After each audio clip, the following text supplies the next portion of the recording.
দর্শক আমন্ত্রণ জানাচ্ছি কালবেলার লিড নিউজে। আপনাদের সঙ্গে রয়েছি আমি মারিয়া বিনতে ইলিয়াস। আমাদের আজকের লিড নিউজের শিরোনাম ব্যয় কমানো বাজেটে আয় নিয়ে ভয়। রিপোর্টটি করেছেন আলী ইব্রাহিম। এবার জানাবো বিস্তারিত। প্রস্তাবিত বাজেটের আকার কমালে উচ্চাভিলাষী রাজস্ব আহরণের প্রাক্কলন করেছে অর্থ উপদেষ্টা ডক্টর সালেউদ্দিন আহমেদ।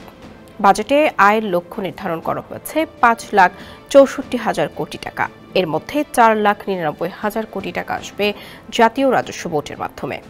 স্বাভাবিক স্থিতিশীল পরিস্থিতিতেও এই উচ্চাভিলাষী রাজস্ব আহরণের সক্ষমতা সংস্থাটির নেই বলে মনে করেন অর্থনীতিবিদরা। তারা বলছেন, বাজেটে করজাল বাড়ানোর ঘোষণা থাকলেও আদতে কর ভার বাড়িয়ে লক্ষ্যমাত্রা অর্জনের চেষ্টা করা হচ্ছে। ভিশন এসে নিয়ে এলো মানিব্যাগ গ্যারান্টি অফার। 1 মাস ব্যবহার করে সন্তুষ্ট না হলে সম্পূর্ণ টাকা ফেরত। এছাড়া এলডিসি, গ্রাজুয়েশন উত্তরণ ও যুক্তরাষ্ট্রের পাল্টা শুল্ক সামাল দিতে বহু পণ্যের শুল্ক হ্রাস করা হয়েছে। এতে রাজস্ব আয়ের লক্ষ্যমাত্রা অর্জন চ্যালেঞ্জের মুখে পড়বে। এর বাইরে কর বহির্ভূত রাজস্ব আদায় কঠিন হবে বলে মনে করেন অর্থনীতিবিদরা। প্রস্তাবিত 2025-26 অর্থবছরের বাজেটে ব্যয়ের লাগাম টানতে চলতি অর্থবছরের তুলনায় 7,000 কোটি টাকা কমিয়ে 7,90,000 কোটি টাকা বাজেট উপস্থাপন করেছেন অর্থ উপদেষ্টা। এই বাজেটে আয়ের 63.2% আসবে এনবিআর এর মাধ্যমে, অর্থাৎ প্রত্যক্ষ পরোক্ষ করের মাধ্যমে আসবে 4,99,000 কোটি টাকা। চলতি 2024-25 অর্থবছরের রাজস্ব আহরণের লক্ষ্যমাত্রা ছিল 4,80,000 কোটি টাকা।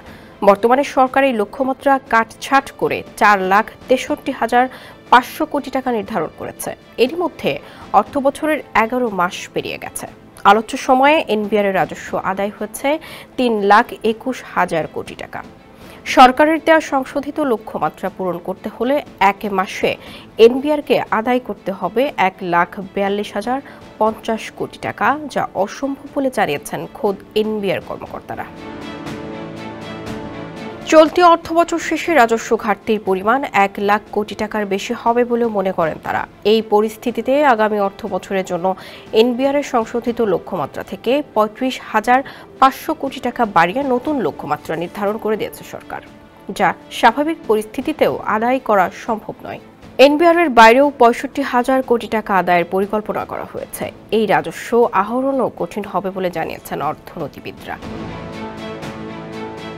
বিশ্ব ব্যাংকের ঢাকা অফিসের সাবেক প্রধান অর্থনীতিবিদ ডক্টর জাহিদ হোসেন কালবেলাকে বলেন, প্রস্তাবিত বাজেটে এনবিআর এর মাধ্যমে রাজস্ব আয়ের যে লক্ষ্যমাত্রা নির্ধারণ করা হয়েছে তা এক কথায় অর্জন করা অসম্ভব, কারণ দেশের স্বাভাবিক সময়েও রাজস্ব আহরণের এই লক্ষ্যমাত্রা অর্জন করা সম্ভব নয়।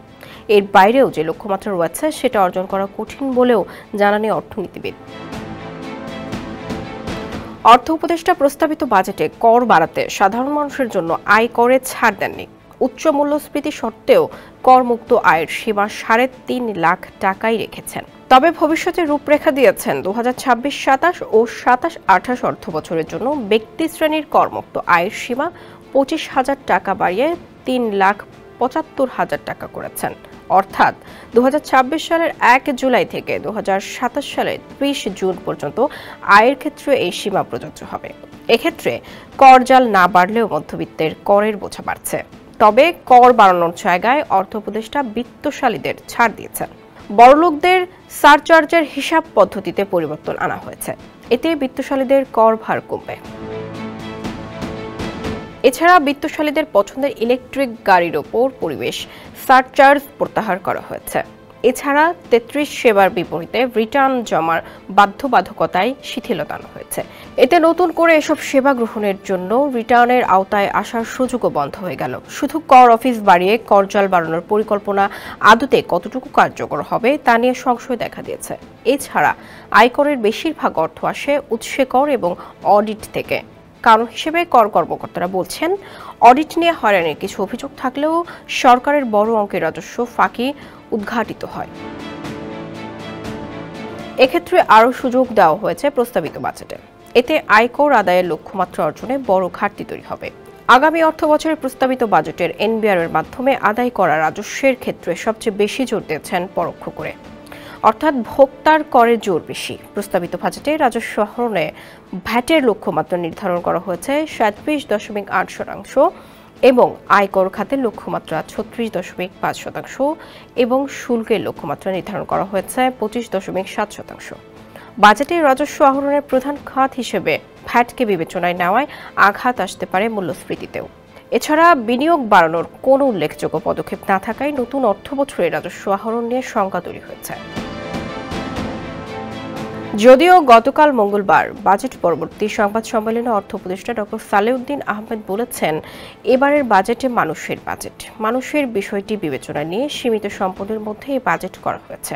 প্রস্তাবিত বাজেট নিয়ে হতাশা প্রকাশ করেছেন ব্যবসায়ীরা। তারা বলছেন, ব্যবসা বান্ধব কোনো উল্লেখযোগ্য পদক্ষেপ নেই, আর নতুন করে এলডিসি উত্তোলনের জন্য শুল্ক ব্যবস্থায় পরিবর্তন আনা হয়েছে প্রস্তাবিত বাজেটে। নতুন করে কর অব্যাহতি তুলে দেওয়ার খরচ বাড়ারও আশঙ্কা করছেন ব্যবসায়ীরা। এতে বিনিয়োগ ও কর্মসংস্থান না বাড়লে পরিস্থিতি আরও কঠিন হবে বলে জানান তারা। রাজস্ব আহরণ নিয়ে বাজেটে পর্যালোচনায় সিপিডির নির্বাহী পরিচালক ফাহমিদা খাতুন বলেন, সব সময় রাজস্ব আদায় একই ধারায় রয়েছে। এবারও উচ্চ আকাঙ্ক্ষার রাজস্ব আহরণ বাজেটের বড় চিন্তার বিষয়। 10 বছর ধরেই আমরা দেখছি লক্ষ্যমাত্রা পূরণ হয় না। দর্শক, কালবেলার লিড নিউজ আজ এ পর্যন্তই।